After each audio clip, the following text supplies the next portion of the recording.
hello, mother. I thought I'd say hello to you because, you're out on your little trip up. You're doing your little trip thing, and I haven't really gone out today, and I haven't gotten to say hello to you, and I miss you, and I want you home already.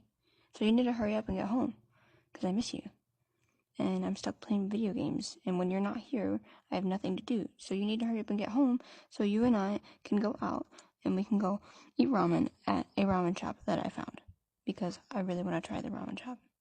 Okay? Okay. Goodbye! I love you!